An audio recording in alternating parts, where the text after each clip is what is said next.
옛날 아주 먼 옛날에 사방이 험준한 산령으로 둘러싸여 구름조차 쉬어간다는 강원도 어느 깊은 산골 마을에 마음씨 착한 과부 명숙이 살고 있었답니다. 이 마을은 겨울이 되면 어찌나 눈이 많이 내리는지 집집마다 처마 밑까지 눈이 쌓여 이웃집의 마실을 가려 해도 눈길을 헤쳐야만 겨우 발걸음을 뗄 수 있는 그런 곳이었지요. 마을 어귀에는 오래된 느티나무 한 그루가 마을의 안녕을 지켜주듯 듬직하게 서 있었고 그 옆으로는 시원한 개울물이 사시사철 흘러가던 평화로운 곳이었답니다. 명숙은 그 마을에서도 가장 정이 많기로 소문난 여인이었으며 그녀의 집에서는 언제나 따뜻한 김이 모락모락 피어오르는 온기가 마을 사람들의 마음까지도 포근하게 어루만져 주곤 했답니다. 명숙은 젊은 나이에 남편을 일찍 여의고 홀로 남겨졌지만 슬픔에만 잠겨 있을 틈도 없이 생계를 위해 마을 길목에서 작은 국밥집을 운영하며 하루하루를 성실하게 살아가고 있었습니다. 그녀의 국밥집은 비록 화려하지는 않았지만 주인장의 넉넉한 인심과 정성 가득한 손맛 덕분에 고개를 넘는 장사꾼들과 나무를 하러 산에 오르는 동네 사람들에게는 없어서는 안 될 소중한 쉼터이자 안식처가 되어 주었지요.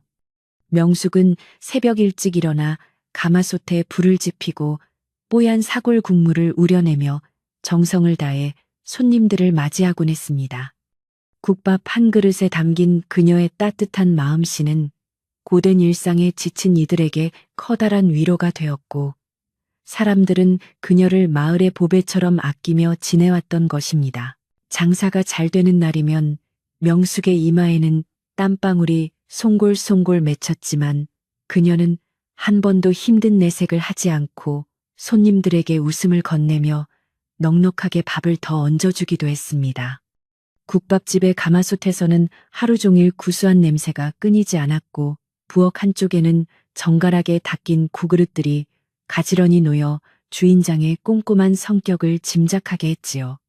명숙은 혼자 지내는 외로움을 손님들과 나누는 짧은 대화로 달래며 가을이 지나고 찬바람이 불어오는 초겨울을 맞이하고 있었습니다.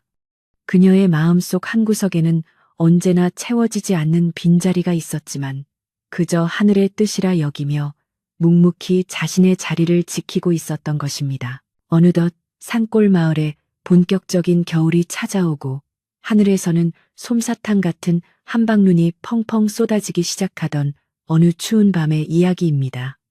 그날은 유난히 바람이 매섭게 불어 창호지 문이 덜덜 떨릴 정도였고 마을 사람들도 일찍이 집으로 돌아가 불을 끄고 잠자리에 든 고요한 시각이었지요.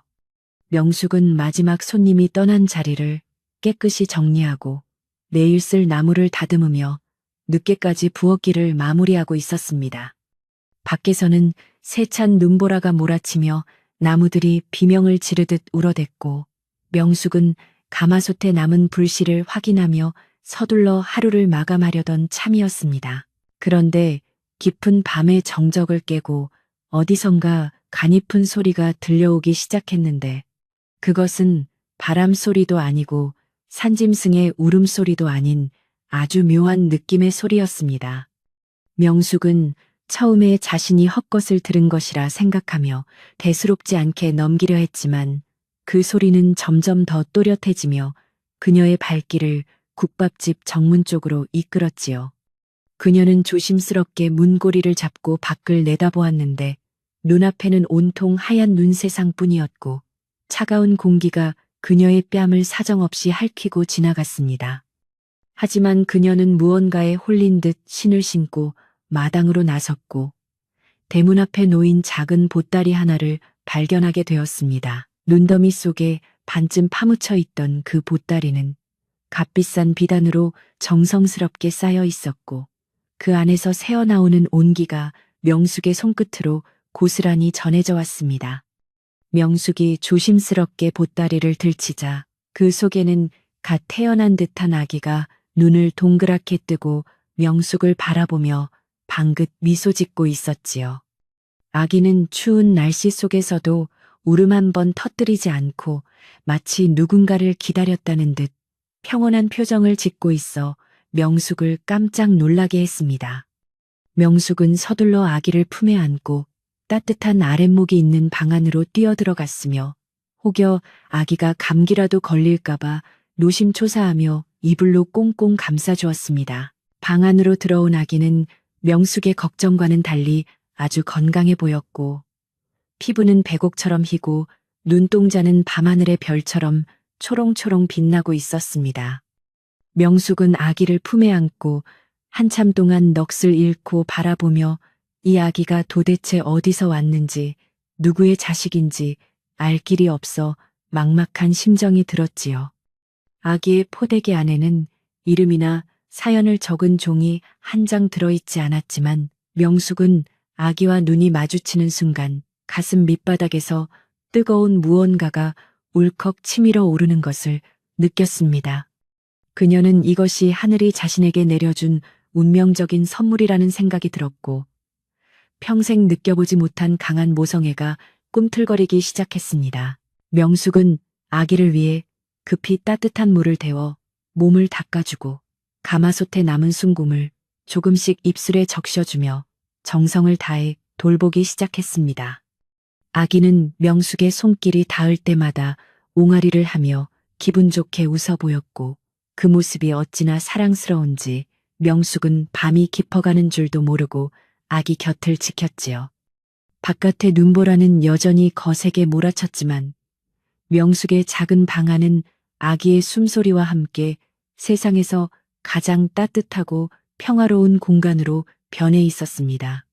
그녀는 남편을 여의고 차갑게 식어버렸던 자신의 마음이 이 작은 생명으로 인해 다시 뜨겁게 타오르는 것을 느끼며 신기한 마음을 금치 못했습니다.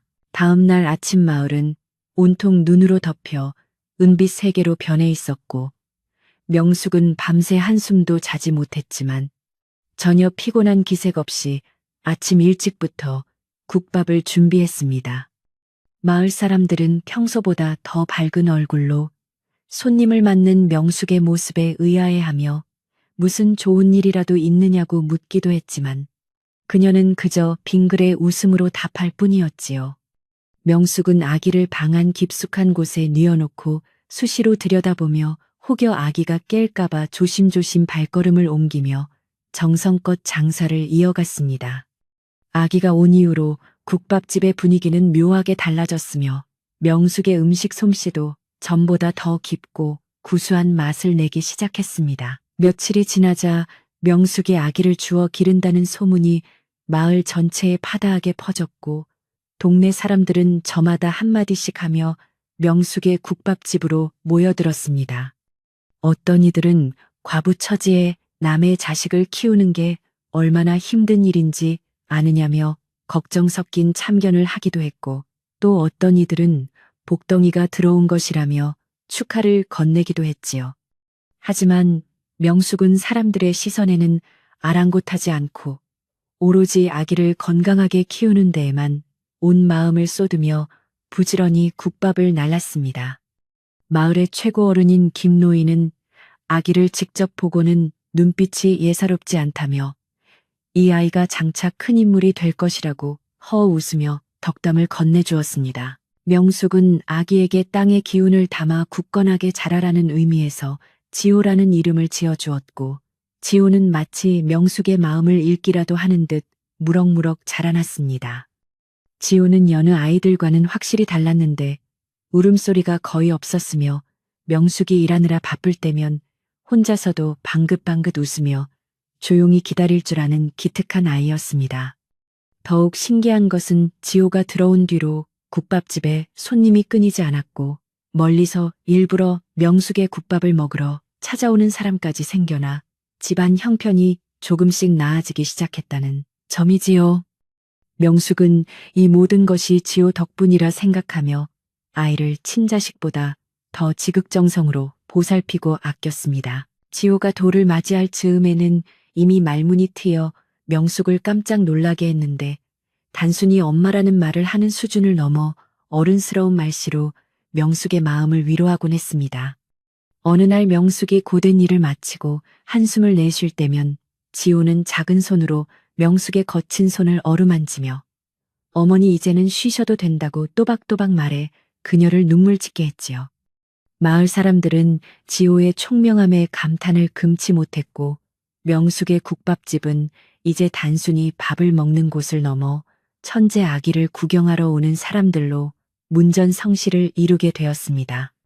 명숙의 얼굴에는 예전의 수심은 사라지고 어느덧 인자하고 넉넉한 미소가 자리 잡게 되었으며 가게는 나날이 번창해 갔습니다. 하지만 명숙의 행복이 커져갈수록 그녀를 시기하고 질투하는 시선들도 조금씩 생겨나기 시작했는데 특히 남편의 먼 친척인 최 씨가 그 중심에 있었습니다.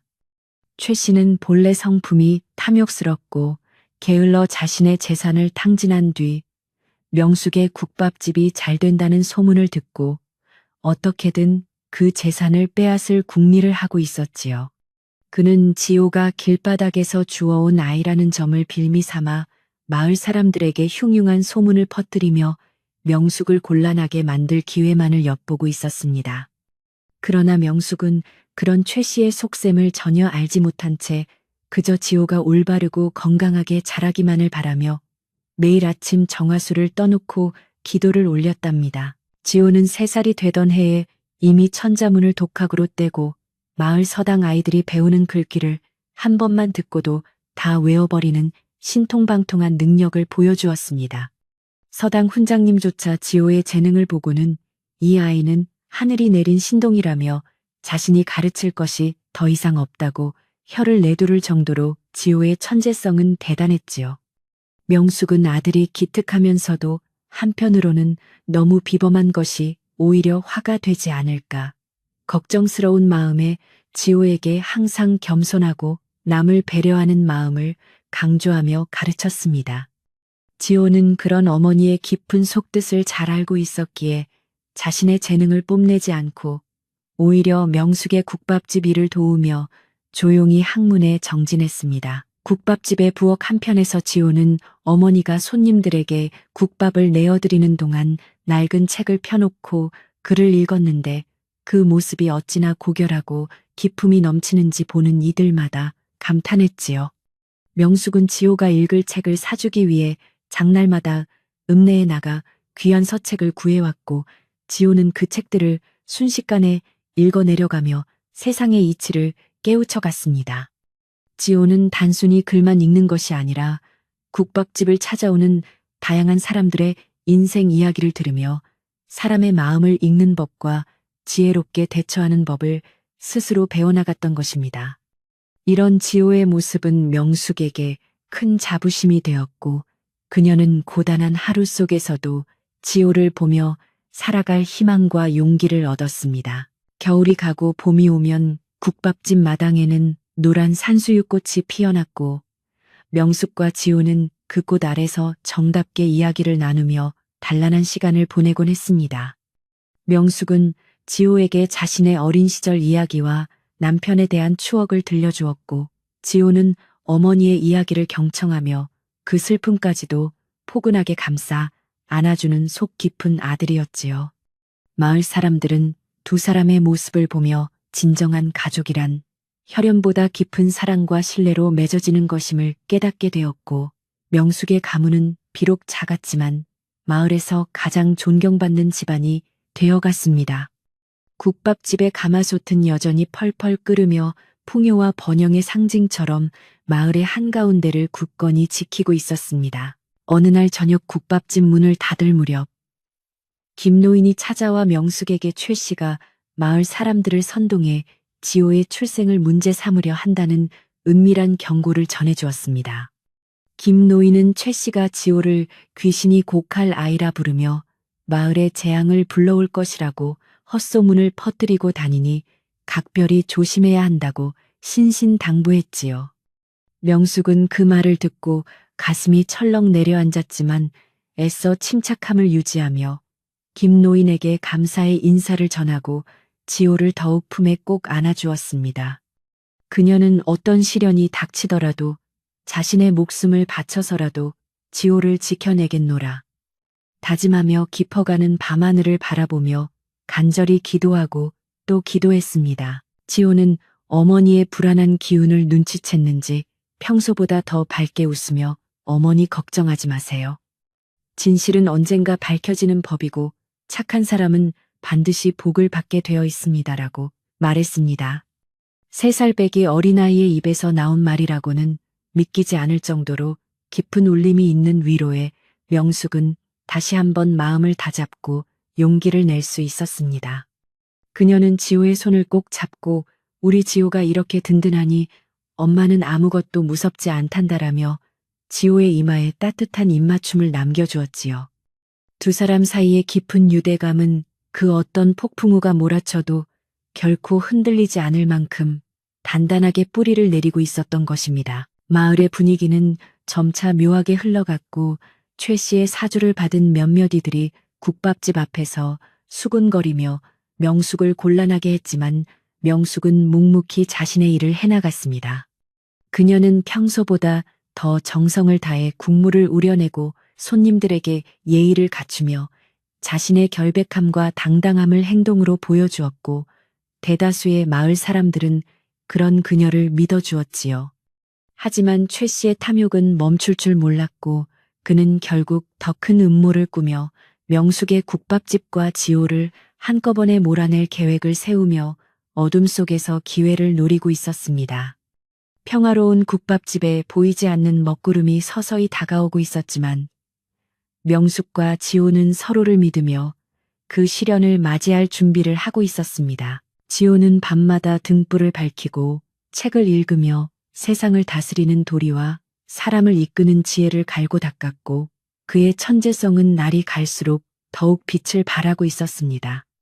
명숙은 그런 아들의 뒷모습을 바라보며 자신이 이 아이를 만난 것은 생애 최고의 행운이자 하늘이 주신 축복임을 다시 한번 마음속 깊이 새겼답니다. 눈이 시리도록 푸른 겨울 하늘 아래 시작된 인연이 어느덧 따뜻한 봄볕을 받아 싹을 틔우고 있었으며 그 싹은 장차 거대한 나무가 되어 마을을 지켜줄 것이었습니다. 국밥집의 굴뚝에서는 오늘도 변함없이 하얀 연기가 피어오르며 마을 사람들에게 따뜻한 밥상이 준비되었음을 알리고 있었으며 명숙의 삶은 지호와 함께 새로운 국면으로 접어들고 있었습니다. 어느덧 지호가 주어진 지 3번째 맞는 겨울이 다가오고 있었고 마을 사람들은 여전히 명숙의 국밥을 사랑하며 그곳을 찾아와 마음의 허기를 채우고 있었습니다. 지호는 이제 국밥집의 작은 주인 노릇을 하며 손님들에게 인사도 건네고 가끔은 어려운 계산도 척척 해내어 사람들을 놀라게 하는 것이 일상이 되었지요. 명숙은 지호와 함께하는 이 소박한 일상이 영원히 계속되기를 간절히 바랐지만 운명의 수레바퀴는 그들을 더 큰 시험대로 인도하려 하고 있었습니다. 하지만 그들은 두렵지 않았으며 지호의 맑은 눈망울과 명숙의 굳건한 의지가 있는 한 그 어떤 어려움도 이겨낼 수 있을 것이라는 믿음이 두 사람의 가슴 속에 깊이 자리 잡고 있었습니다. 첫 부분의 이야기는 이렇게 따뜻한 국밥 한 그릇처럼 명숙과 지호의 깊은 사랑과 신뢰를 보여주며 다가올 폭풍 전야의 고요함을 간직한 채 마무리되어 갑니다. 명숙은 지호를 위해 산에서 직접 캔 약초를 넣은 보양식을 준비하고 지호는 어머니의 정성에 보답하듯 효도를 다하며 집안을 일으켜 세울 기틀을 닦고 있었습니다. 마을 사람들의 이야기꽃이 피어나는 국밥집. 평상 위로 차가운 겨울바람이 스쳐 지나갔지만 그 속에서 피어나는 온기는 그 무엇보다 강력한 힘을 발휘하고 있었지요. 명숙은 오늘 밤도 지호를 재우고 난 뒤 가마솥에 남은 불씨를 정리하며 내일을 준비하는 강인한 어머니의 모습을 보여주며 잠자리에 들었답니다. 명숙과 지호의 인연이 시작된 그 눈 내리는 밤의 기적은 이제 전설이 되어 마을 사람들의 입을 통해 대대손손 전해질 준비를 하고 있었으며 그들의 번창은 이제 막 시작된 것이었습니다. 지호가 보여줄 천재적인 지혜와 명숙의 변함없는 사랑이 어떻게 이 가문을 번성하게 할지, 그리고 다가올 최 씨의 위협을 어떻게 헤쳐나갈지 마을의 모든 시선이 그들에게 쏠리고 있었습니다. 산골 마을의 등불이 하나둘 꺼지고 어둠이 내려앉았지만 명숙의 국밥집만은 새벽을 기다리는 작은 희망의 등불처럼 밝게 빛나며 내일의 태양을 맞이할 준비를 하고 있었답니다. 어느덧 차가운 눈바람이 물러가고 산골 마을에도 연분홍 진달래와 노란 산수유가 흐드러지게 피어나는 따스한 봄날이 찾아왔습니다.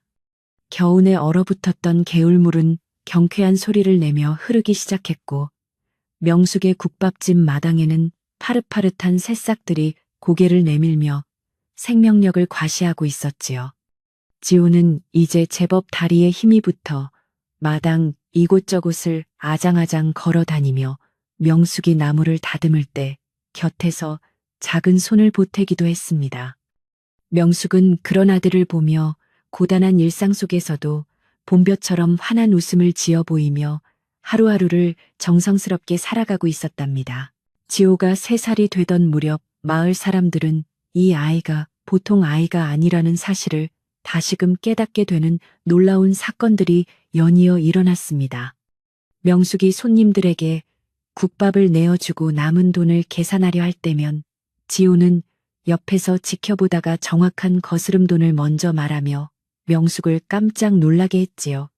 지호는 아직 글을 정식으로 배우지도 않았음에도 불구하고 장부에 적힌 복잡한 숫자들을 한눈에 꿰뚫어 보며 오차 하나 없이 완벽하게 정리를 해내곤 했습니다.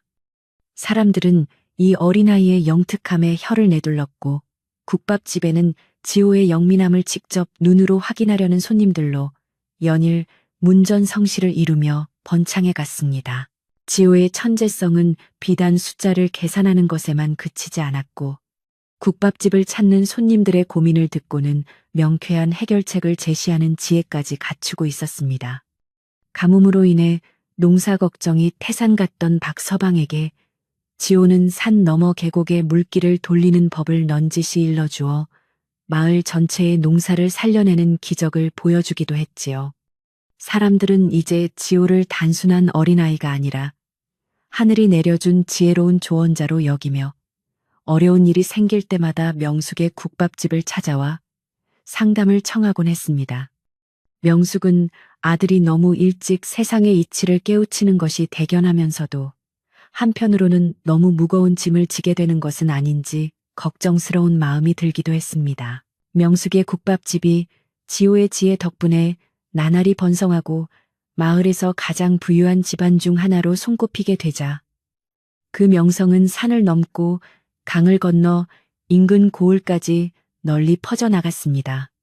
국밥집 가마솥에서는 새벽부터 밤늦게까지 구수한 냄새가 끊이지 않았고 명숙은 늘어난 수입으로 마을의 가난한 이웃들을 돕고 서당에 장학금을 내놓는 등 덕을 쌓는 일에도 소홀히 하지 않았지요.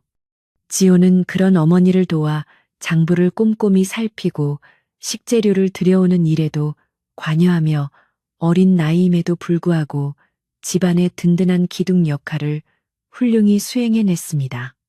마을 사람들은 명숙과 지호 모자가 이끄는 이 따뜻한 변화를 환영하며 국밥집이 더욱 잘 되기를 진심으로 바라고 응원하며 지냈답니다. 하지만 호사다마라 했던가요? 명숙의 국밥집이 잘 된다는 소문은 엉뚱한 곳으로 흘러가 명숙에게 큰 시련을 안겨줄 준비를 하고 있었으니 그것은 바로 죽은 남편의 먼 친척인 최 씨의 귀에 들어간 것이었습니다.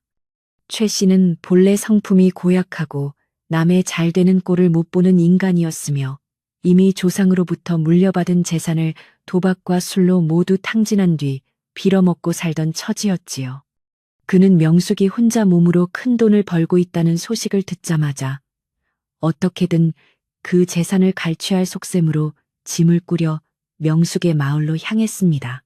그의 눈에는 이미 명숙의 국밥집과 비옥한 땅들이 자신의 소유인 양 어른거리고 있었으며 그의 마음속에는 검은 욕심이 가득 차 올랐습니다. 최 씨는 마을에 도착하자마자 명숙의 국밥집을 찾아와 대뜸 상좌를 차지하고 앉아 주인 행세를 하며 손님들에게 무례하게 굴기 시작했습니다. 그는 자신이 명숙의 죽은 남편과 가장 가까운 혈육임을 내세우며 이 집안의 모든 재산은 가문의 법도에 따라 자신이 관리해야 마땅하다고 억지를 부렸지요. 갑작스러운 불청객의 등장에 명숙은 당황스러운 기색을 감추지 못했지만 예의를 갖추어 그를 대접하려 노력했으나 최 씨의 요구는 갈수록 아나무인이었습니다. 그는 지호를 가리키며 어디서 근본도 모르는 아이를 데려와 집안의 대를 이으려 하느냐고 호통을 쳤고 명숙의 가슴에 깊은 못을 박는 잔인한 말들을 서슴지 않았습니다.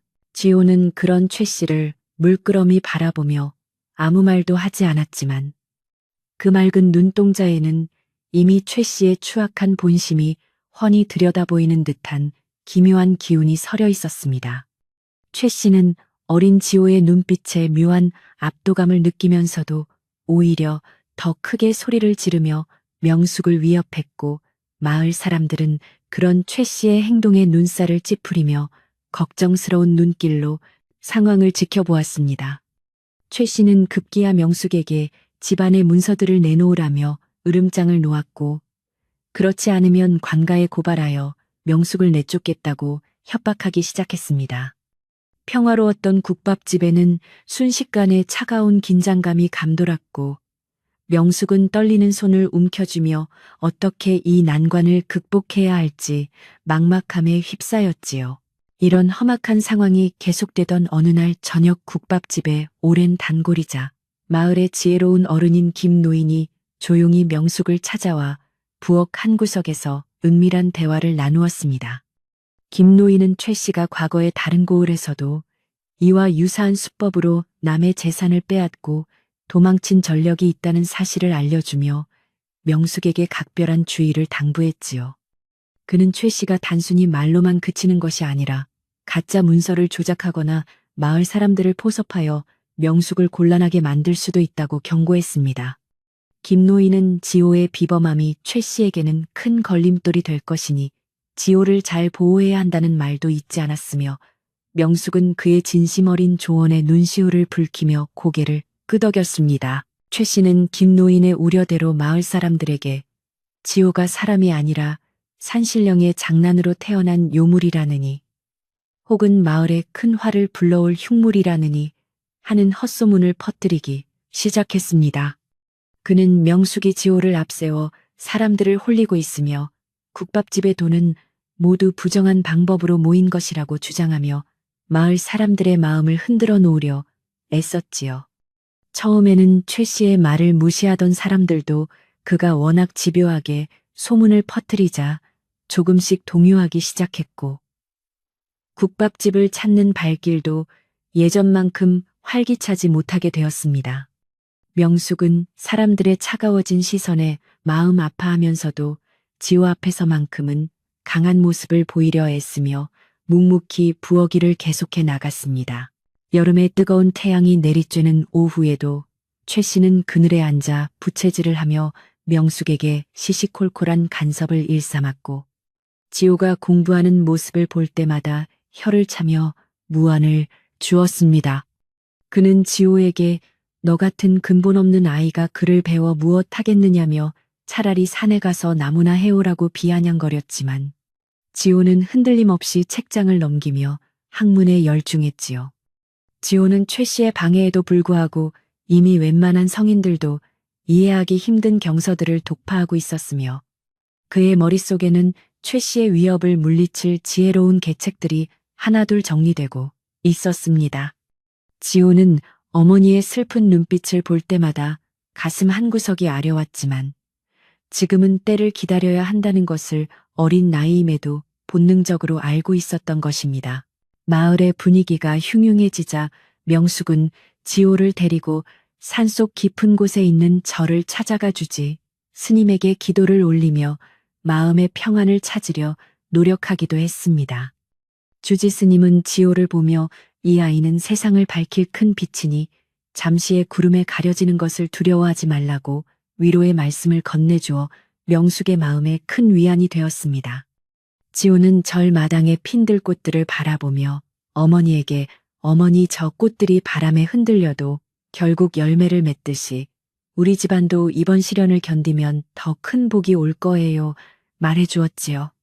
명숙은 3살배기 아들의 입에서 나온 그 어른스러운 위로에 다시 한번 용기를 얻어 최 씨의 횡포에 당당히 맞서기로 다짐하며 마을로 돌아왔습니다. 최 씨는 이제 본격적으로 명숙의 땅을 빼앗기 위해 마을 사람들을 매수하려 들었는데 평소 욕심이 많던 이방과 결탁하여 명숙의 집터가 원래 자신의 가문 소유였다는 가짜 증서를 만들었습니다. 그는 이 증서를 들고 마을 회의가 열리는 날 사람들 앞에서 공개하겠다고 선포하며 명숙에게 최후 통첩을 보냈고 명숙은 조작된 문서 앞에 무력감을 느끼며 깊은 한숨을 내쉬었습니다. 지호는 어머니가 잠든 밤 몰래 최 씨가 숨겨둔 문서를 찾아내어 그 내용이 얼마나 엉터리인지를 조목조목 분석하며 최 씨의 허점을 파고들 준비를 마쳤습니다. 지호의 작은 손에는 붓이 들려 있었고 그가 적어 내려가는 글자 하나하나에는 진실을 밝히려는 강한 의지가 담겨 있었으며 어둠 속에서도 그의 눈은 반짝였습니다.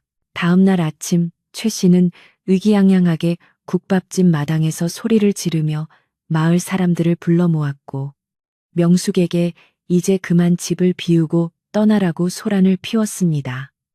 마을 사람들은 반신반의하며 모여들었고 최 씨가 내보이는 가짜 문서의 위험 앞에 선량한 이들은 감히 대꾸도 하지 못한 채 명숙의 처지를 동정할 뿐이었지요. 명숙은 억울함에 가슴을 치며 눈물을 흘렸고 최 씨는 승리를 확신한 듯 비열한 웃음을 지으며 명숙의 짐을 밖으로 던지려 했습니다. 바로 그때 방 안에서 조용히 책을 읽던 지호가 천천히 밖으로 걸어 나왔고 그의 등장은 마치 한낮의 태양처럼 강렬한 기운을 뿜어내어 소란스럽던 마당을 순식간에 정적에 잠기게 만들었습니다.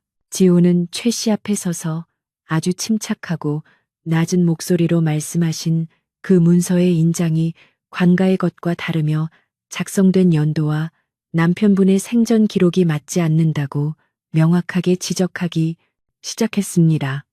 최 씨는 당황하여 어디 어린 놈이 어른의 일에 참견이냐고 소리를 질렀지만 지호는 아랑곳하지 않고 문서의 종이질과 서체의 특징까지 분석하며 그것이 명백한 위조임을 증명해 보였습니다. 마을 사람들은 지호의 논리 정연한 설명에 감탄하며 최 씨를 의심스러운 눈초리로 바라보기 시작했고 상황은 급격하게 반전되어 최 씨의 얼굴은 당혹감으로 붉게 물들어갔지요. 지호의 천재적인 변론 앞에 최 씨는 더 이상 할 말을 잃고 횡설수설하며 자신의 정체가 탄로날까봐 전전긍긍하는 추태를 보였습니다. 김 노인은 이 기회를 놓치지 않고 사람들 앞으로 나서서 지호의 말이 구구절절 옳다며 자신이 보관하고 있던 진짜 마을 기록과 대조해 보자고 제안하여 최 씨를 더욱 압박했습니다. 최 씨는 김 노인의 등장과 지호의 예리한 지적에 뒤로 물러서며 조만간 다시 오겠다고 엄포를 놓았지만 이미 그의 위세는 꺾일 대로 꺾여 마을 사람들의 비웃음을 살 뿐이었습니다. 명숙은 아들의 기지에 놀라 입을 다물지 못했고 마을 사람들은 지호의 지혜에 다시 한번 찬사를 보내며 최 씨의 농간에 휘둘렸던 자신들의 어리석음을 반성했습니다. 지호는 어머니의 손을 꼭 잡고 어머니 이제 걱정하지 마세요. 저들이 아무리 거짓을 꾸며도 진실을 이길 수는 없습니다라고 말하며 명숙을 안심시켰습니다. 최 씨는 그날 이후로도 포기하지 않고 밤마다 국밥집 주위를 서성이며 명숙과 지호를 위협할 틈을 노렸지만 지호는 미리 마을 청년들과 협력하여 집 주위를 경비하게 하는 등 치밀하게 대비했습니다. 명숙은 지호의 지휘 아래 마을 사람들과의 유대를 더욱 공고히 다졌고 최 씨가 퍼뜨린 헛소문은 지호의 평소 선행과 지혜로운 행동들에 의해 자연스럽게 사라지게 되었습니다. 이제 마을 사람들은 지호를 요물이 아니라 자신들의 마을을 지켜줄 수호신과 같은 존재로 여기게 되었고 명숙의 국밥집은 그 어느 때보다 강한 공동체의 구심점이 되었습니다. 명숙은 시련을 통해 지호의 소중함을 다시금 깨달았고 그를 향한 사랑은 더욱 깊어만 갔으며 가문의 번창을 위한 토대는 더욱 단단해졌습니다. 여름이 깊어가며 매미 소리가 온 마을을 뒤덮을 때쯤 명숙은 최 씨의 위협 속에서도 지호를 위해 특별한 보양식을 준비하며 그의 건강을 챙기는 것을 잊지 않았습니다. 지호는 어머니의 정성에 보답하듯 매일 새벽 가장 먼저 일어나 마당을 쓸고 글을 읽으며 자신의 능력을 오직 정의롭고 선한 곳에 쓰겠다고 맹세했지요. 최 씨는 자신의 계획이 수포로 돌아가자 분노를 참지 못하고 마을의 다른 악인들을 모아 마지막으로 큰 소동을 일으킬 준비를 하고 있었지만 지호는 이미 그들의 움직임을 파악하고 있었습니다. 국밥집의 가마솥은 여전히 뜨거운 김을 내뿜으며 정의의 편에서 명숙과 지호를 지켜주고 있는 듯 든든한 모습으로 부엌을 지키고 있었답니다. 최 씨는 급기야 관가에 뇌물을 바쳐 사또를 움직이려 시도했고 명숙의 재산을 국고로 귀속시킨 뒤 자신이 관리권을 얻어내려는 비열한 수법을 동원하기로 했습니다. 그는 사또의 탐욕스러운 성품을 잘 알고 있었기에 거짓 제보를 통해 명숙이 도적들과 내통하고 있다는 죄명까지 씌우려 획책하며 어둠의 경로를 통해 이를 꾸몄지요.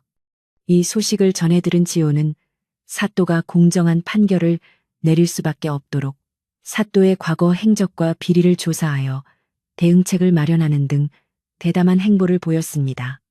명숙은 아들의 위험한 계획에 걱정이 앞섰지만 지호의 확신에 찬 눈빛을 믿고 그를 지지해 주기로 결심하며 모든 준비를 지호의 뜻에 맡기기로 했습니다.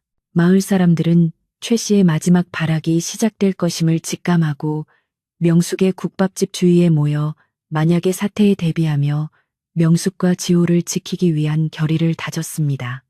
최 씨는 관가 포졸들을 대동하고 기세등등하게 국밥집으로 들이닥쳤지만 지호는 당황하지 않고 포졸들 앞에서 사또에게 전달할 상소문을 내보이며 정당하게 법대로 처리할 것을 요구했지요. 지호가 작성한 상소문에는 최 씨의 죄상과 사또가 방치한 마을의 민원이 조목조목 적혀 있었으며 이는 관가로서도 무시할 수 없는 무게감을 가지고 있었습니다. 최 씨는 지호의 치밀함에 경악하며 자신의 운명이 얼마 남지 않았음을 느끼기 시작했고 포졸들조차 어린 지호의 기백에 눌려 함부로 행동하지 못했습니다. 이처럼 지호는 3살이라는 어린 나이가 무색할 만큼 거대한 풍파의 정면으로 맞서며 어머니 명숙과 자신들의 소중한 터전을 지켜내기 위해 온 힘을 다하고 있었습니다. 최 씨의 악행이 극에 달할수록 지호의 지혜는 더욱 빛을 발했고 마을 사람들은 그 과정을 지켜보며 진정한 지도자가 누구인지를 마음속 깊이 새기게 되었습니다. 명숙은 그런 지호를 보며 가슴 벅찬 감동을 느꼈고 비록 피 한 방울 섞이지 않은 아들이었지만 그 누구보다 고귀하고 자랑스러운 자신의 아들임을 세상에 공표하고 싶었습니다. 국밥집 마당의 해바라기는 지호를 향해 고개를 숙이듯 활짝 피어 있었고 다가올 결전을 앞둔 마을의 공기는 폭풍 전야처럼 무겁지만 고요하게 가라앉아 있었습니다. 지호는 밤늦게까지 어머니의 무릎을 베고 누워 어머니 제가 있는 한 그 누구도 우리 집을 함부로 하지 못하게 할 것입니다. 라고 약속하며 명숙의 마음을 어루만져 주었습니다. 명숙은 지호의 머리칼을 쓰다듬으며 지호야 너만 건강하고 무탈하다면 엄마는 이 집도 땅도 다 필요 없단다라며 아들에 대한 무한한 애정을 표현했지요. 하지만 지호는 정의가 바로 서지 않으면 평화도 없다는 사실을 알고 있었기에 자신이 가진 모든 천재성을 동원하여 최 씨의 위협을 뿌리 뽑기로 결심했습니다.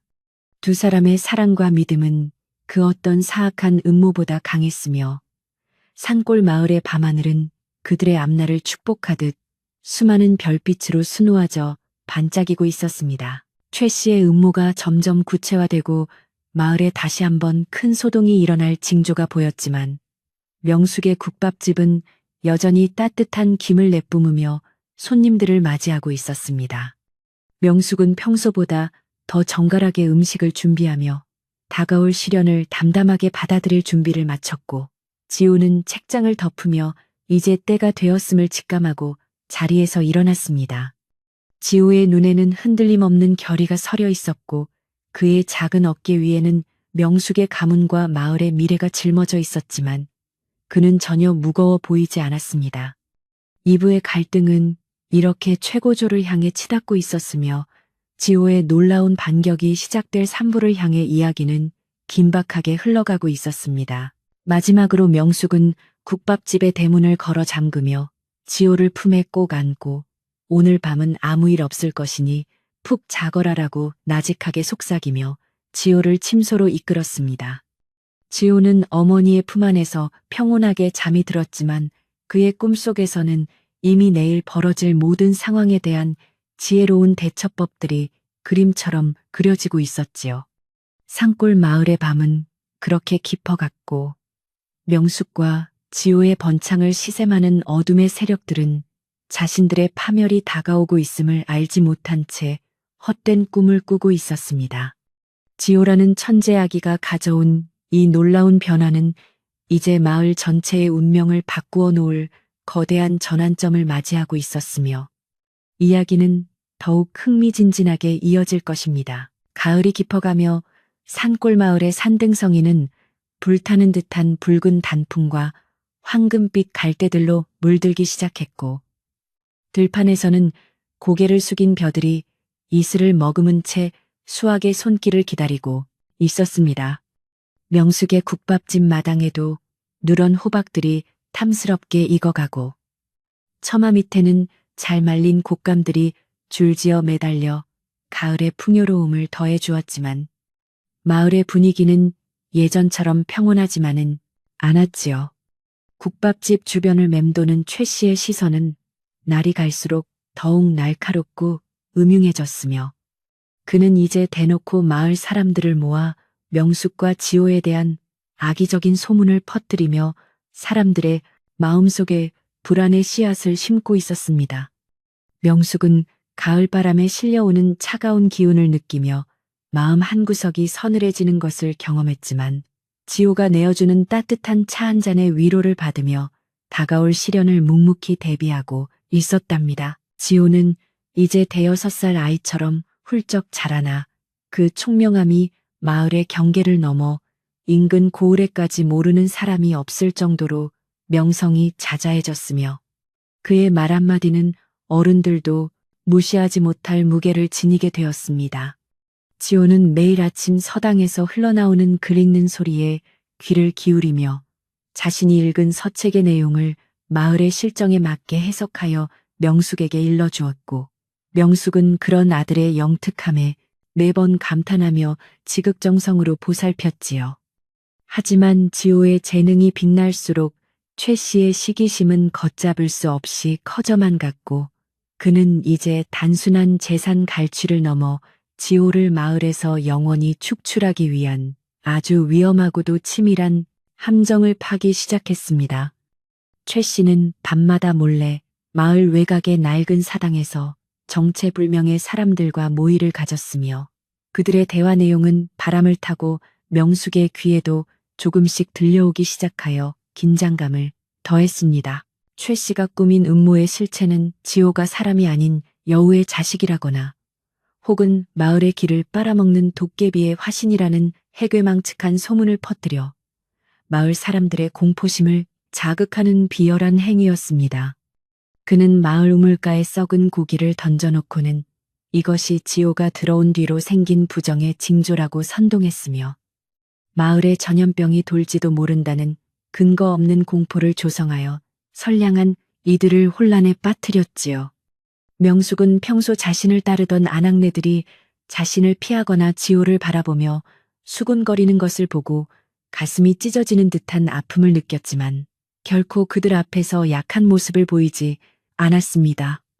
그녀는 오히려 더 정갈한 옷차림으로 시장에 나가 당당하게 장을 보고 지호를 향한 비난의 화살을 자신의 몸으로 막아내며 어머니로서의 강인한 면모를 보여주었답니다. 그러던 어느 날 마을의 가축들이 이유 없이 시름시름 앓기 시작하자 최 씨는 기다렸다는 듯이 이것이 모두 지호라는 요물이 마을에 들어와 산신령의 노여움을 샀기 때문이라고 주장하며 대대적인 소동을 일으켰습니다. 그는 마을 청년들을 선동하여 명숙의 국밥집 마당으로 몰려와 지호를 내놓으라고 소리를 질렀고 평소 명숙에게 은혜를 입었던 이들조차 최 씨의 기세에 눌려 입을 닫거나 멀리서 지켜볼 뿐이었지요. 명숙은 마당으로 달려나가 지호를 자신의 뒤에 숨기고 이 아이는 하늘이 점지해준 소중한 아들이니 함부로 말하지 말라고 외쳤지만 분노와 공포에 눈이 먼 사람들은 그녀의 말을 들으려 하지 않았습니다. 지호는 떨고 있는 어머니의 손을 꼭 잡으며 어머니 저들을 탓하지 마세요. 잠시 어둠에 가려 진실을 보지 못하는 것뿐이니 제가 반드시 저들의 오해를 풀어드리고 우리 집을 지키겠습니다라고 나직하게 말했습니다.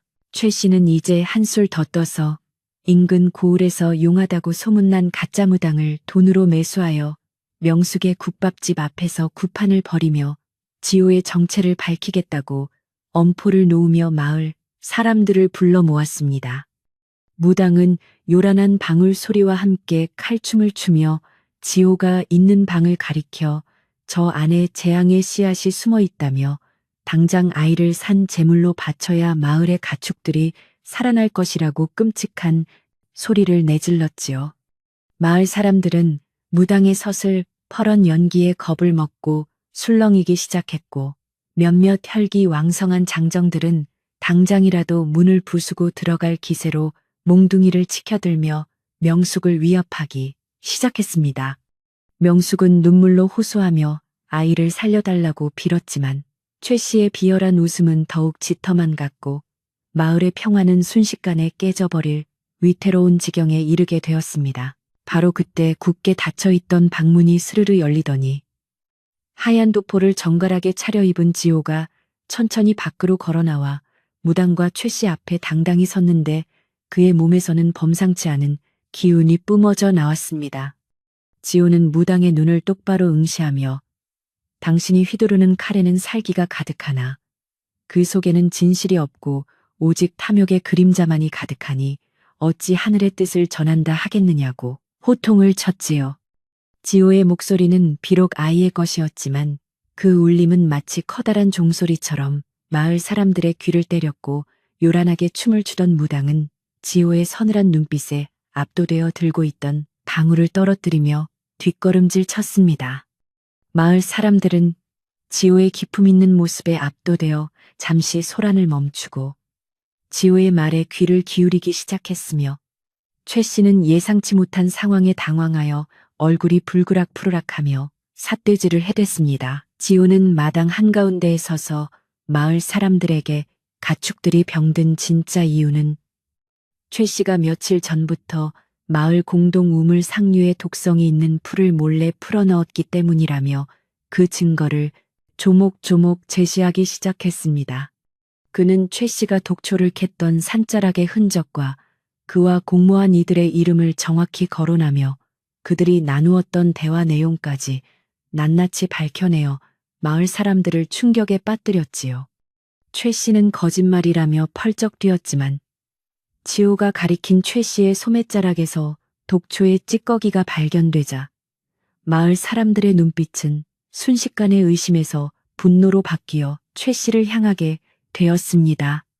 지호는 비록 어린 나이였지만 세상의 이치를 꿰뚫어보는 천재성을 발휘하여 최 씨가 조작한 모든 부정한 행위들을 만천하에 드러내며 어머니 명숙의 결백함을 증명해 보였습니다. 무당은 지호의 서슬퍼런 추궁 앞에 결국 최 씨에게 돈을 받고 거짓 연기를 했다고 실토하며 바닥에 엎드려 목숨만 살려달라고 애걸복걸하기 시작했고 마을 사람들은 속았다는 사실에 최 씨를 비난하기 시작했습니다. 최 씨는 궁지에 몰리자 오히려 악을 쓰며 명숙의 남편과 자신이 혈육임을 내세워 이 집안의 재산권만큼은 포기할 수 없다고 주장했지만 이미 민심은 그를 떠난 뒤였으며 사람들은 그의 탐욕에 침을 뱉었습니다. 지호는 흥분한 마을 사람들을 진정시키며 어머니의 너그러운 마음을 전하며 최 씨에게도 한 번의 기회를 주겠으니 지금이라도 모든 잘못을 뉘우치고 마을을 떠나라고 엄중하게 경고했지요. 명숙은 지호의 지혜로운 대처에 안도의 한숨을 내쉬며 아들을 품에 꼭 안아주었고 마을 사람들은 그런 모자의 모습에 감동하며 자신들의 어리석음을 사과하기에 이르렀습니다. 하지만 최 씨는 그날 밤 자신의 패배를 인정하지 못하고 마지막 발악으로 명숙의 국밥집 창고에 불을 질러 모든 것을 잿더미로 만들려는 끔찍한 범죄를 계획하며 어둠 속에서 기름통을 준비하여 다가왔습니다. 그는 명숙과 지호가 잠든 틈을 타 불을 지르고 재산을 챙겨 도망칠 속셈이었지만 지호는 이미 그의 악독한 심성을 꿰뚫어보고 마을 청년들과 함께 창고 주변을 매복하여 지키고 있었지요. 최 씨가 불을 붙이려는 순간 지호의 신호에 맞춰 마을 청년들이 달려나와 그를 제압했고 최 씨는 현장에서 덜미를 잡혀 꼼짝없이 관가로 압송될 처지에 놓이게 되어 그의 모든 음모는 물품처럼 바닥에 흩어졌습니다. 명숙은 불길을 막아준 지호와 마을 사람들에게 진심으로 감사의 인사를 전하며 진정한 이웃의 정이 무엇인지를 다시 한번 가슴 깊이 새기게 되었습니다. 다음 날 아침 마을에는 최 씨가 관가로 끌려갔다는 소식이 전해졌고 명숙의 국밥집은 다시 예전의 평온을 되찾았지만 지호의 비범함에 대한 소문은 더욱 경외심을 담아 사람들의 입에서 입으로 전달되었습니다. 마을 사람들은 이제 지호를 단순한 아이로 보지 않고 마을을 지켜주는 어린 성인으로 대접하며 국밥집을 찾을 때마다 예의를 갖추었고 명숙의 가문은 이번 사건을 계기로 더욱 단단하게 결속되었지요. 명숙은 최 씨의 위협에서 벗어난 것에 안도하기보다는 지호가 겪었을 마음의 상처를 걱정하며 더 맛있는 음식을 지어 지호를 위로했고 지호는 그런 어머니에게 밝은 미소로 화답하며 효도를 다했습니다. 국밥집의 가마솥은 어제의 소동을 뒤로하고 다시 활기차게 끓어오르며 마을 사람들에게 따뜻한 위안을 선사하는 본연의 모습으로 돌아왔답니다. 가을의 끝자락에서 맞이한 이 평화는 명숙에게 소중한 교훈을 안겨주었는데 그것은 아무리 거센 풍파가 몰아쳐도 진실된 마음과 지혜가 있다면 능히 이겨낼 수 있다는 굳은 믿음이었으며 지호는 그 중심에 서 있었습니다. 명숙은 지호를 처음 만났던 눈보라치던 밤을 떠올리며 이 아이가 정말로 하늘이 자신에게 내려준 최고의 보물임을 확신했고 지호와 함께라면 그 어떤 어려움도 두렵지 않다는 자신감을 얻게 되었습니다. 마을 사람들은 명숙의 국밥집을 마을의 자부심으로 여기며 힘을 합쳐 겨울을 준비했고 명숙은 보답의 의미로 마을 잔치를 열어 고단한 농사일을 마친 이웃들과 함께 따뜻한 정을 나누는 시간을 가졌지요. 지호는 잔치 자리에 앉아 어른들의 이야기에 귀를 기울이며 마을의 발전을 위한 여러 가지 제안을 내놓아 다시 한번 사람들을 놀라게 했습니다. 지호가 제안한 것은 마을 공동의 저장 창고를 만들어 흉년을 대비하자는 것과 가난한 아이들을 위해 작은 서당을 직접 운영하자는 획기적인 생각들이었으며 마을 어른들은 지호의 깊은 안목에 무릎을 치며 찬성했습니다. 명숙은 지호의 뜻을 받들어 국밥집의 수익 일부를 쾌척하여 서당 건립을 도왔고 지호는 직접 아이들을 가르치며 자신의 지식을 나누어 주는 등 마을의 미래를 밝히는 일에 온 정성을 쏟기 시작했습니다. 이로써 명숙의 가문은 단순한 부를 축적하는 것을 넘어 마을의 정신적인 지주로 거듭나게 되었고 지호의 천재성은 공동체의 행복을 위해 쓰이면서 더욱 빛나게 되었으며 가문의 번창은 필연적인 결과가 되었습니다. 국밥집 마당의 감나무에는 빨갛게 익은 감들이 주렁주렁 매달려 마치 지호의 지혜가 결실을 맺은 듯 아름다운 풍경을 자아내고 있었답니다. 어느 저녁 김노인이 국밥집을 찾아와 명숙에게 이제야 마을이 제대로 자리를 잡은 것 같다며 지호를 훌륭하게 키워준 명숙의 공로를 치하했고, 명숙은 겸손하게 모든 것이 마을 사람들의 덕분이라며 공을 돌렸습니다. 김노인은 지호의 앞날이 구만리 같다며 장차 이 아이가 마을을 넘어 나라를 구하는 큰 제목이 될 것이라고 예언하듯 말해주었고, 명숙은 그 말을 들으며 지호의 손을 더욱 쥐어주었습니다. 지호는 밤하늘의 별을 바라보며 어머니 제가 나중에 큰 사람이 되더라도 어머니가 지어주신 이 따뜻한 국밥의 맛과 마을 사람들의 따뜻한 마음은 평생 잊지 않겠습니다라고 맹세하듯 속삭였지요. 가을밤은 그렇게 깊어갔고 명숙과 지호의 마음속에는 서로에 대한 신뢰와 미래에 대한 희망이 등불처럼 환하게 밝혀져 어둠을 밀어내고 있었습니다. 하지만 이야기는 여기서 끝이 아니었으니 최 씨가 관가로 압송된 뒤에도 그와 내통했던 부패한 지방 관리들이 자신들의 치부가 드러날까봐 명숙과 지호를 다시 한번 곤경에 빠뜨릴 음모를 꾸미고 있다는 흉흉한 소문이 들려왔습니다.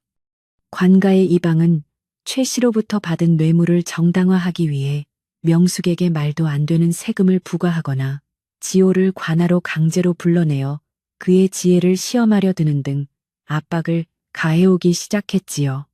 명숙은 관가의 권력 앞에 다시 한번 불안감을 느꼈지만 지호는 이번에도 침착하게 관아의 부조리를 파헤칠 서류들을 정리하며 정면 돌파할 준비를 마쳤고 마을 사람들도 이번만큼은 명숙과 지호를 홀로 내버려 두지 않겠다고 결의했습니다. 삼부의 갈등은 개인의 욕심을 넘어 권력의 횡포에 맞서는 지호의 용감한 투쟁으로 이어지며 더욱 긴박한 전개를 예고하고 있었답니다. 지호는 관아로 끌려가기 전날 밤 어머니 명숙에게 어머니 법은 사람을 살리기 위해 존재하는 것이지 괴롭히기 위해 있는 것이 아닙니다. 제가 사또 앞에서 진정한 정의가 무엇인지 보여주고 돌아오겠습니다라고 씩씩하게 말했습니다. 명숙은 아들의 장한 결의에 눈물을 훔치며 지호의 옷매무새를 다듬어 주었고 그날 밤 두 사람은 촛불을 켜둔 채 밤새도록 서로의 마음을 나누며 결전의 아침을 맞이할 준비를 묵묵히 해나갔습니다. 마을의 수호나무인 느티나무는 바람에 잎을 흔들며 지호의 앞길에 축복을 빌어주는 듯했고 산골 마을의 새벽 공기는 차갑지만 맑게 깨어나 새로운 진실의 장을 열 준비를 마쳤지요. 지호라는 천재 아이가 보여줄 위대한 반격은 이제 마을의 담장을 넘어 관가의 높은 담장까지도 뒤흔들 거대한 물결이 되어 흐르기 시작했습니다. 관아의 포졸들이 마을에 도착했을 때 지호는 피하거나 숨지 않고 대문을 열어 그들을 맞이했으며 마을 사람들은 지호의 뒤를 따라줄지어 관아까지 행진하며 새를 과시하여 부패한 관리들의 길을 죽였습니다. 명숙은 행렬의 맨 앞에서 지호의 손을 잡고 당당하게 걸어갔고 그녀의 눈에는 더 이상 두려움이 아닌 아들에 대한 믿음과 진실에 대한 확신이 가득 차 있었으며 그 기세는 보는 이들을 압도하기에 충분했습니다. 관아에 도착한 지호는 사또 앞에 서서 그동안 이방과 최 씨가 저지른 비리와 세금 포탈의 증거들을 차례로 제시하며 사또의 양심을 뒤흔드는 명연설을 펼쳤고 사또는 어린아이의 박식함에 경악을 금치 못했지요. 지호의 활약으로 부패한 이방은 파직되었고 최 씨는 엄중한 처벌을 받게 되었으며 명숙의 국밥집은 국가로부터 그 정당성을 인정받아 마을의 모범 가문으로 공인받는 쾌거를 이루었습니다. 이 사건을 계기로 명숙의 국밥집은 관가에서도 인정하는 공식적인 쉼터가 되었고 지호는 사또의 권유로 학업에 전념할 수 있는 지원을 약속받았지만 그는 마을에 남아 어머니를 돕고 이웃들과 함께 사는 삶을 선택했습니다. 지호는 명예나 권력보다 어머니의 따뜻한 밥상과 마을 사람들의 웃음소리가 더 소중하다는 것을 알고 있었기에 자신의 재능을 마을의 자치와 번영을 위해 아낌없이 사용하며 진정한 효의 도리를 실천했습니다. 명숙은 이제 마을에서 가장 존경받는 여인이 되었으며 그녀의 국밥 한 그릇은 사람들에게 희망과 정의의 맛으로 기억되어 전국 방방곡곡에서 사람들이 몰려드는 명소가 되어 가문은 전례 없는 번창을 맞이했습니다. 가을이 지나고 겨울이 다시 찾아왔지만 이제 명숙과 지호의 마음에는 추위가 들어설 자리가 없었으며 그들의 이야기는 마을의 아름다운 설화로 자리 잡게 되었답니다. 지호의 지혜로운 대처로 마을은 이전보다 훨씬 더 투명하고 공정한 공동체로 발전했고 사람들은 서로를 믿고 의지하며 흉년에도 굶주리는 이가 없는 낙토를 만들어 갔으며 그 모든 시작은 명숙의 자비로운 마음에서 비롯되었습니다. 명숙은 가끔 마당에 서서 지호를 처음 발견했던 그 장소를 바라보며 이 모든 것이 꿈만 같다고 생각하면서도 지호의 따뜻한 손길을 느끼며 이것이 진실된 사랑이 만들어낸 기적임을 다시금 확인하곤 했습니다. 지호는 어머니의 거친 손을 자신의 뺨에 갖다 대며 어머니 저를 거두어 주셔서 정말 감사합니다. 제가 어머니의 남은 생을 세상에서 가장 행복하게 만들어 드릴게요. 라고 속삭이며 명숙을 감동하게 했습니다.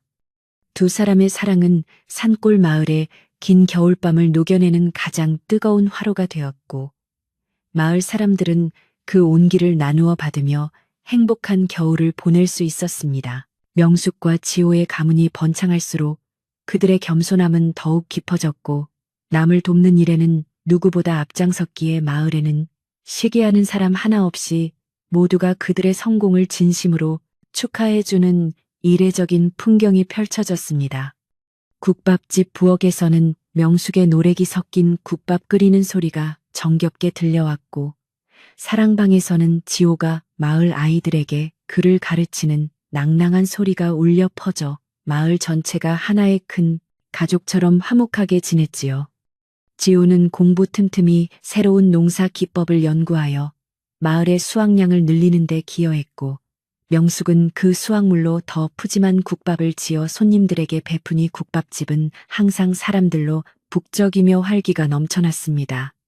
이렇듯 선순환이 반복되면서 가문의 재산은 산처럼 쌓였지만 명숙은 늘 검소한 생활을 유지하며 아들에게 나눔의 가치를 몸소 가르치는 참된 어머니의 길을 걸었습니다. 어느 날 저녁 명숙은 지호와 함께 마당 평상에 앉아 갓 따온 감을 깎아 먹으며 지나온 험난했던 시간들을 회상했고 지호는 어머니의 무릎을 베고 누워 밤하늘의 은하수를 바라보며 장차 마을을 위해 하고 싶은 꿈들을 이야기했습니다.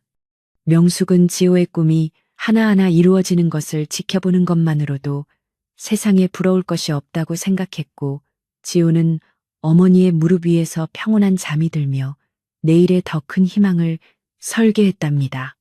산골 마을의 밤은 고요했지만 그 속에서 피어오르는 명숙과 지호의 사랑은 그 어느 때보다 강렬하게 빛나며 다가올 미래를 축복하고 있었으며 가문의 번영은 이제 시작에 불과했습니다.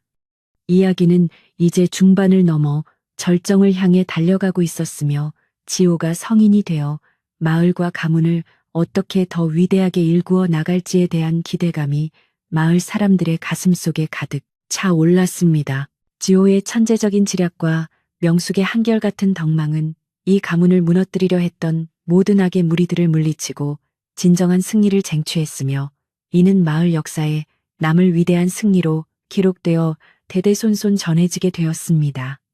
이제 마을 사람들은 명숙의 국밥집 대문만 보아도 마음이 든든해진다고 말하며 어려운 일이 생길 때마다 그곳을 찾아와 지혜를 구하고 위로를 얻으며 다시 살아갈 힘을 얻는 축복받은 공간이 되었지요.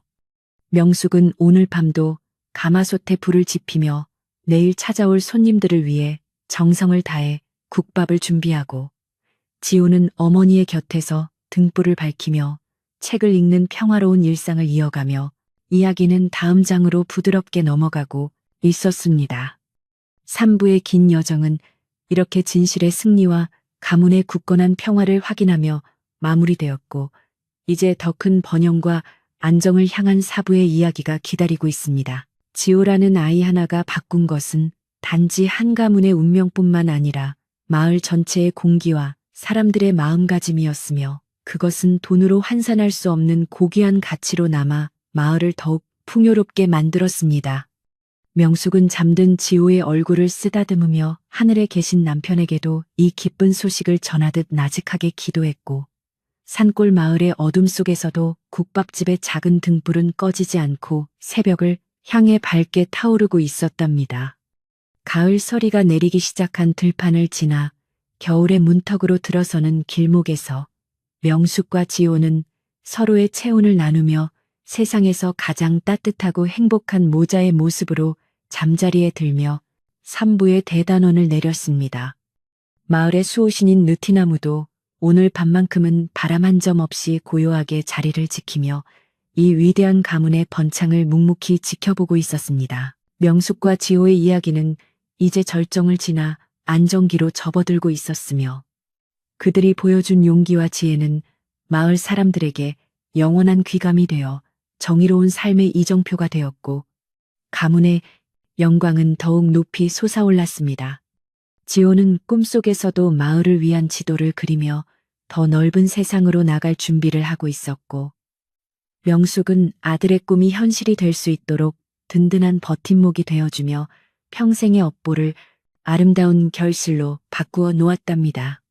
산골 마을에 깊어가는 가을밤은 그렇게 명숙과 지호의 행복한 숨소리로 가득 차 있었으며 내일 아침이면 다시 피어오를 가마솥 연기처럼 그들의 가문도 영원히 번창할 것임을 예고하며 삼부를 마칩니다. 세월은 유수와 같이 흘러 어느덧 지호는 늠름한 청년의 기상을 갖추게 되었고 명숙의 국밥집은 이제 인근 고을에서 모르는 사람이 없을 정도로 번창하여 기와지붕을 올린 으리으리한 집으로 변모하였답니다.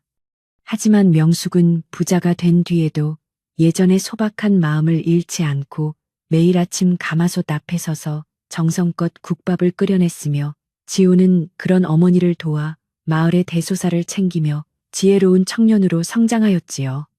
마을 사람들은 명숙과 지호의 성실함을 본받아 부지런히 일했고 그 덕분에 산골 마을 전체가 가난에서 벗어나 풍요로운 생활을 누리게 되었으니 이는 모두 명숙의 자비와 지호의 지혜가 만든 기적이었습니다. 그러던 어느 가을날 마을 한가운데 서 있는 커다란 느티나무 아래 정자에는 이른 아침부터 마을 사람들이 하나둘 모여들기 시작했는데 이는 최 씨가 예고한 대로 도성에서 관원이 내려와 명숙의 재산을 조사하겠다는 소문 때문이었지요. 사람들은 명숙과 지호가 그동안 마을에 베푼 은덕을 생각하며 걱정스러운 표정으로 수군거렸지만 최 씨와 손을 잡은 가짜 관원은 위풍당당하게 말을 타고 나타나 호령하며 분위기를 압도하려 애썼습니다. 명숙은 평상시처럼 단정한 차림으로 지호의 손을 잡고 나타났으며 그녀의 얼굴에는 두려움 대신 깊은 평온함이 서려 있어 이를 지켜보는 사람들의 마음을 오히려 안심시켜주는 묘한 힘이 느껴졌답니다. 가짜 관원은 명숙에게 다가와 이 집안의 재산이 부당하게 축적되었다는 제보를 받았다며 지금 당장 모든 장부와 땅 문서를 내놓지 않으면 관하로 압송하겠다고 서슬퍼런 위협을 가하며 사람들을 위협하기 시작했습니다. 옆에서 비열한 웃음을 짓던 최 씨는 이제야 자신의 세상이 온 듯 기세 등등하게 지호를 가리키며 저 요물 같은 아이가 마을의 복을 훔쳤으니 오늘이야말로 그 정체를 밝히고 쫓아내야 한다고 소리를 질렀지요. 마을 사람들은 그 험악한 기세에 눌려 차마 입을 떼지 못하고 눈치만 보고 있었지만 지호는 아무런 동요도 없이 가짜 관원의 눈을 똑바로 응시하며 잠시만 기다려 달라고 정중하게 요청했습니다. 지호는 소매자락에서 작은 두루마리 하나를 꺼내며 당신이 도성에서 내려온 관원이라면 마땅히 지니고 있어야 할 마패와 왕실의 인장이 찍힌 교지가 왜 보이지 않느냐고 나직하면서도 힘있는 목소리로 물었습니다. 가짜 관원은 당황하여 감히 어느 안전이라고 질문을 하느냐며 소리를 질렀지만 지호는 침착하게 관복의 소매 끝단 처리와 흉배의 문양이 현재 도성에서 쓰이는 것과 다르다는 점을 조목조목 지적하기 시작했지요. 지호의 해박한 지식과 날카로운 관찰력 앞에 가짜 관원의 얼굴은 순식간에 흑빛으로 변했고 마을 사람들은 지호의 말에 귀를 기울이며 최 씨와 그 일당에 대한 의심의 눈초리를 보내기 시작했습니다. 최 씨는 급히 말을 가로채며 저 아이가 귀신 같은 수법으로 사람들을 홀리고 있으니 속지 말라고 외쳤지만 지호는 이미 준비해둔 진짜 관가의 기록과 최 씨가 조작한 문서를 대비하여 사람들 앞에 펼쳐 보였습니다. 지호는 최 씨가 과거의 마을의 공동재산을 빼돌리려 했던 정황과 가짜 관원을 섭외하기 위해 들인 비용의 출처까지 완벽하게 밝혀내어 그들의 파렴치한 범죄를 만천하에 드러내었지요.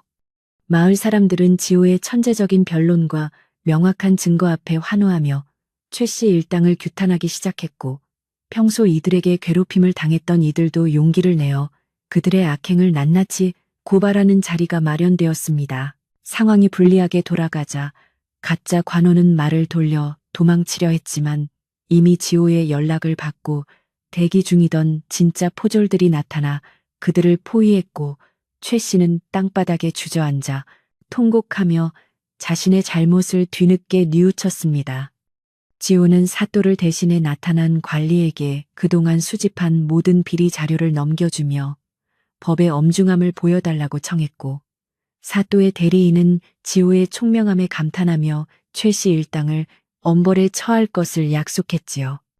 마을 사람들은 이제야 모든 근심이 사라졌다며 기뻐했고 명숙은 고생한 아들의 어깨를 감싸 안으며 참았던 눈물을 흘리니 마을 정자 아래는 감동과 정의의 열기로 가득 차 올랐습니다. 최 씨와 가짜 관원이 굴비 엮이듯 묶여 관하로 압송되는 모습을 보며 마을 사람들은 침을 뱉기도 하고 명숙에게 다가와 그동안 오해해서 미안했다며 사과의 인사를 건네기도 하며 분위기는 급격히 훈훈해졌습니다.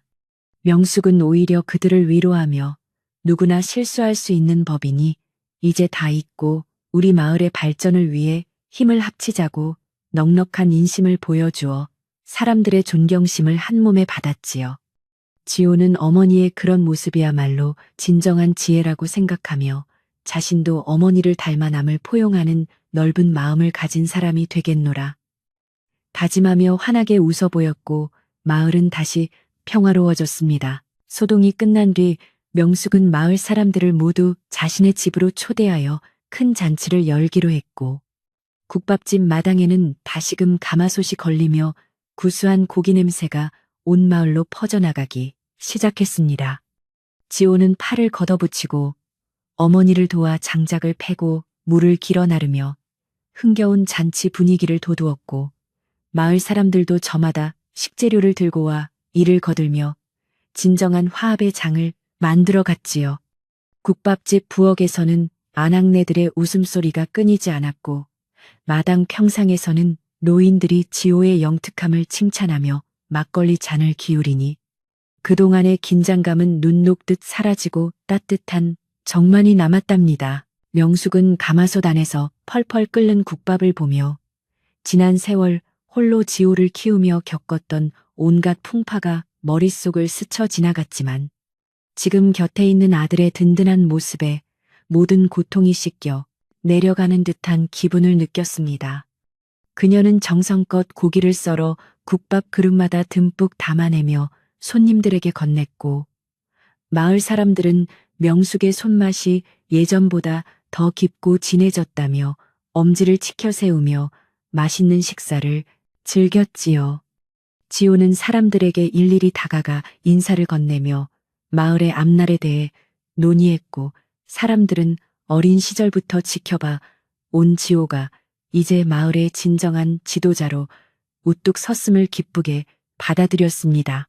해질녘이 되자 잔치는 절정에 달했고 마을 사람들은 둥글게 모여 앉아 노래를 부르고 춤을 추며 최 씨가 가져왔던 어둠의 그림자를 완전히 걷어내고 밝고 희망찬 기운을 마음껏 누리며 행복해했습니다.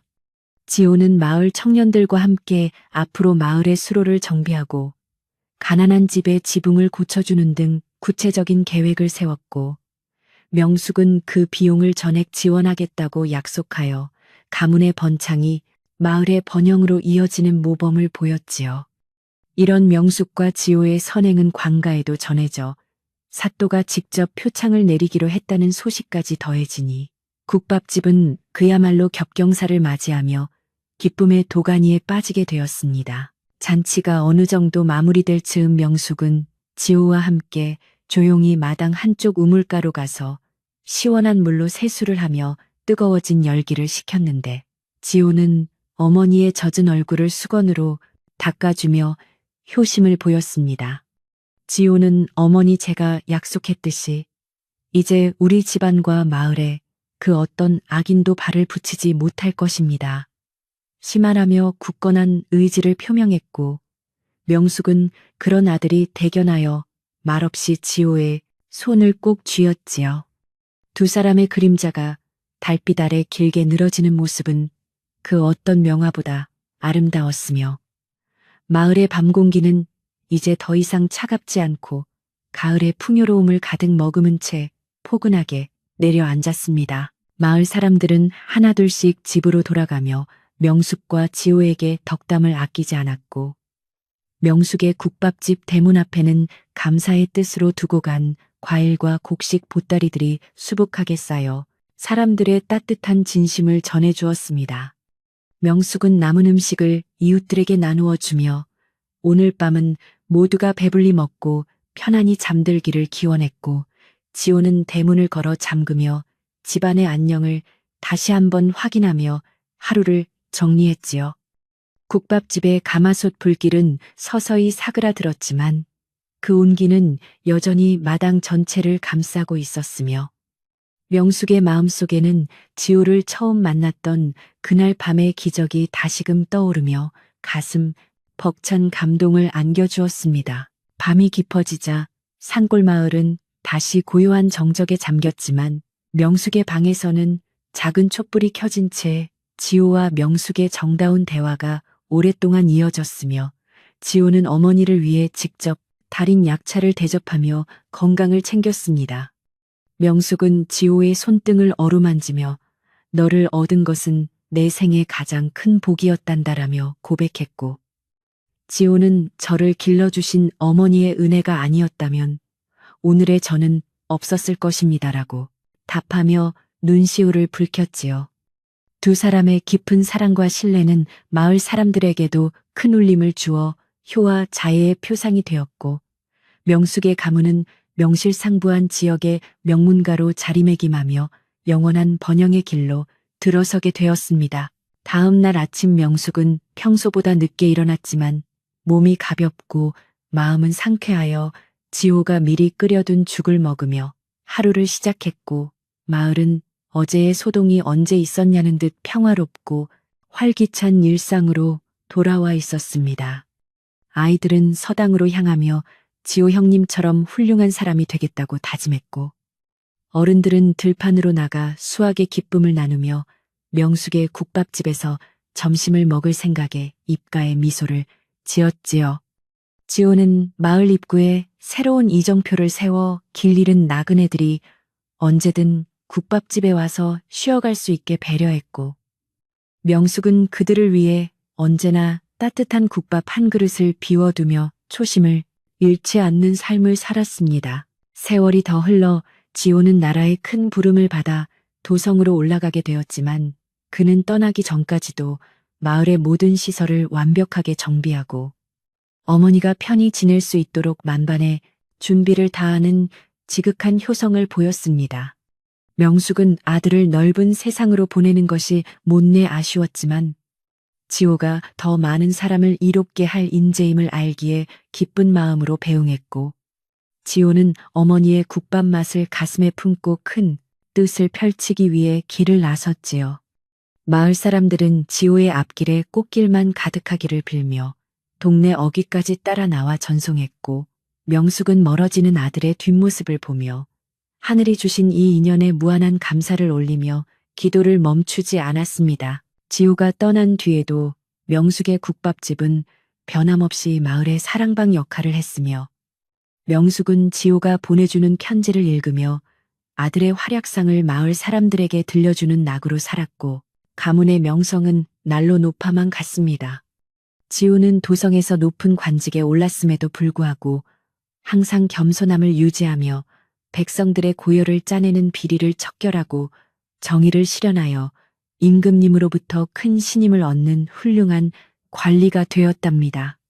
그는 명절마다 귀한 선물을 들고 마을을 찾아와 어머니와 이웃들을 살폈고 그럴 때마다 마을은 다시 한번 축제 분위기에 휩싸이며 명숙의 가문이 가져다준 풍요와 영광을 함께 나누며 결속력을 더욱 단단히 다졌습니다. 명숙은 백발이 성성해진 나이에도 여전히 국밥을 끓이며 나그네들의 말동무가 되어 주었고 그녀의 얼굴에는 평생을 바르게 살아온 사람만이 가질 수 있는 인자하고 고결한 빛이 감돌아 보는 이들에게 평안함을 주었습니다. 그녀는 지호가 선물해준 비단옷보다 자신이 입던 무명옷이 더 편하다며 소박한 삶을 고수했고 재산의 대부분을 마을 학당과 병원을 짓는 데 기부하여 명숙 할머니라는 애칭으로 온 마을 아이들의 존경을 받았지요. 지호는 그런 어머니의 삶을 가장 큰 가르침으로 삼아 정치를 함에 있어서도 항상 약자의 편에 서서 공명정대한 판결을 내리니 전국에서 그의 명성을 듣고 찾아오는 이들이 끊이지 않았습니다. 가문의 번창은 비단 재물이 쌓이는 것에 그치지 않고 대대손손 지혜롭고 자비로운 자손들이 태어나 마을을 지키고 나라에 이바지하는 정신적인 유산으로 이어졌으며 이는 명숙이 보여준 사랑의 힘이 얼마나 위대한지를 증명했습니다. 마을 사람들은 명숙과 지호의 이야기를 노래로 만들어 부르며 자식들에게 교육했고 그 덕분에 이 마을에서는 도둑이나 싸움이 없는 태평성대를 구가하며 주변 고을 사람들의 부러움을 한 몸에 받는 낙원이 되었습니다. 명숙의 국밥집 마당에 있던 작은 느티나무 묘목은 어느새 큰 나무가 되어 정자의 그늘을 드리웠고 그 아래서 쉬어가는 사람들은 명숙의 따뜻한 국밥 한 그릇에 담긴 정을 떠올리며 마음의 위안을 얻었답니다.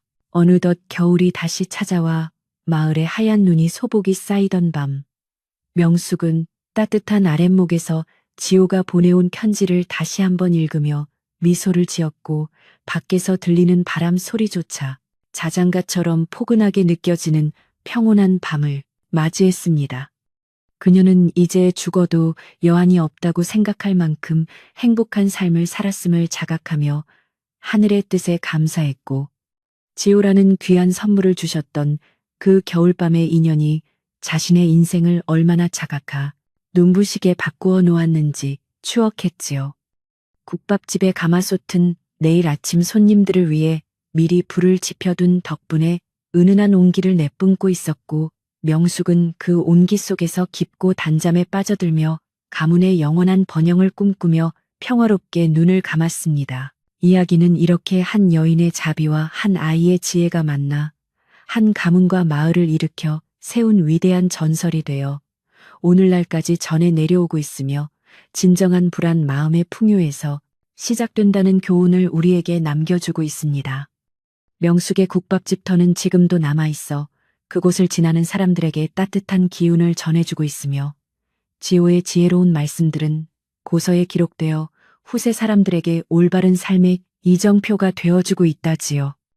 마을의 느티나무는 여전히 사계절의 변화를 지켜보며 명숙과 지호가 남긴 사랑의 향기를 기억하고 있으며 산골 마을의 밤하늘은 그들의 고귀한 영혼처럼 오늘도 수많은 별빛으로 밝게 빛나며 우리를 지켜주고 있답니다. 마지막으로 명숙과 지호가 함께 일구어낸 이 번영의 역사는 우리에게 희망이라는 것이 얼마나 강력한 힘을 가졌는지를 다시금 일깨워주며 힘들고 지친 이들에게 따뜻한 국밥 한 그릇과 같은 위로를 건네주고 있습니다. 명숙의 국밥집 가마솥은 비록 지금은 멈추었을지 모르나 그 속에 담겼던 정성과 사랑은 우리들의 마음속에서 여전히 펄펄 끓어오르며 세상을 더 따뜻하게 만드는 밑거름이 되고 있으며 가문의 영광은 영원히 계속될 것입니다. 산골 마을에 눈 내리는 밤이면 어디선가 구수한 국밥 냄새가 들려오는 듯한 착각이 드는 것은 아마도 명숙과 지호의 따뜻한 마음이 여전히 우리 곁을 머물고 있기 때문일 것이며, 이야기는 이제 대단원의 막을 내릴 준비를 하고 있습니다. 이제 마을 사람들은 명숙의 가르침을 따라 서로 돕고 사랑하며 지호의 지혜를 본받아 정의롭게 살아가는 법을 터득했으니, 이보다 더 큰 번창이 어디 있겠으며 이보다 더 아름다운 결말이 어디 있겠습니까? 명숙과 지호는 우리 기억 속에 영원히 살아 숨쉬며 우리가 길을 잃을 때마다 밝은 등불이 되어줄 것이며, 그들의 이야기는 영원히 마르지 않는 샘물처럼 후세에 전해져 가문의 부운이 이름을 더욱 빛나게 할 것입니다. 고요한 밤 명숙의 국밥집에서 흘러나오던 따뜻한 불빛을 기억하며 우리도 이제 평안한 마음으로 잠자리에 들어 명숙과 지호가 누렸던 그 행복한 꿈을 함께 꾸어보는 것은 어떨까요? 세월의 흐름은 산골 마을의 풍경을 더욱 깊고 풍성하게 만들어 주었으며, 어느덧 명숙의 머리칼은 하얀 서리가 내린 듯 고결한 백발로 변해 마을에 살아있는 전설이 되었답니다. 지호가 도성에서 나라의 큰 기둥으로 성장하여 이름을 떨치는 동안에도 이 작은 국밥집은 변함없이 그 자리를 지키며 고단한 나그네들의 배를 채워주고 마음의 허기까지 달래주는 따뜻한 안식처가 되어 주었지요. 마을 사람들은 이제 명숙을 마을의 어머니라 부르며 존경을 아끼지 않았고, 그녀가 일구어낸 가문의 번창은 비단 재물의 풍요에 그치지 않고 마을 전체의 화합과 평화를 이끄는 거대한 등불이 되어 사방을 환하게 비추고 있었답니다. 지호는 이제 일국의 재상에 버금가는 높은 지위에 올랐음에도 불구하고 어머니의 생신이 다가오면 모든 정무를 뒤로하고 고향 마을을 찾아와 효도를 다하는 일을 단 한 번도 거르지 않았습니다. 그가 마을 어귀에 도착할 때면 수많은 수행원을 물리치고 홀로 말을 타고 들어와 마을 사람들에게 일일이 안부를 묻고 겸손하게 인사를 건네는 모습은 모든 청년의 귀감이 되었지요.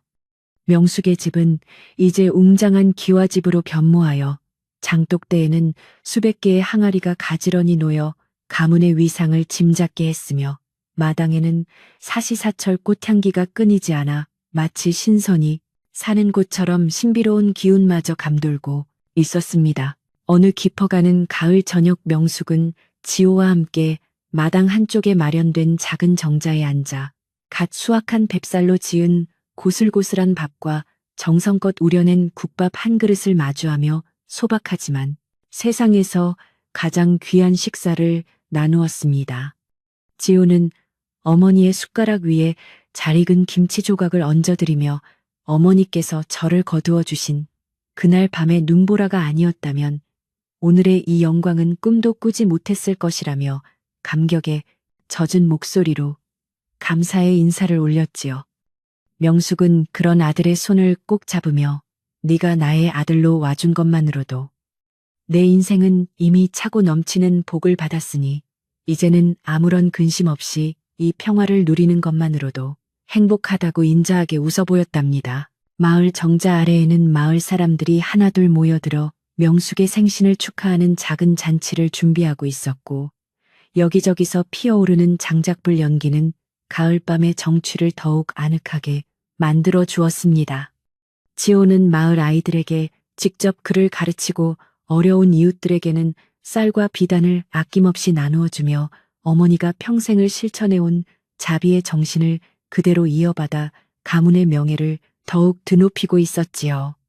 명숙의 가문이 번창한 비결은 바로 이처럼 남을 먼저 생각하는 넉넉한 인심과 하늘이 내린 천재적인 지혜가 조화를 이루었기 때문이며, 이는 마을 역사에 길이 남을 아름다운 미담으로 기록되어 대대손손 전해지게 되었습니다. 국밥집의 가마솥은 오늘 밤도 변함없이 구수한 냄새를 풍기며 펄펄 끓고 있었고, 그 속에는 명숙의 한결같은 정성과 지호의 뜨거운 효심이 함께 녹아들어 사람들의 마음을 훈훈하게 적셔주고 있었습니다.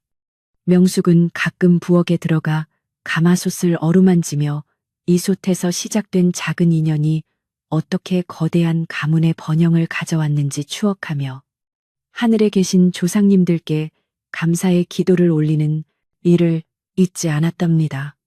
지호는 그런 어머니의 뒷모습을 바라보며 진정한 성공이란 높은 관직에 오르는 것이 아니라 사랑하는 사람들과 함께 따뜻한 밥 한 끼를 평화롭게 나눌 수 있는 평범한 일상 속에 있음을 깊이 깨닫게 되었습니다.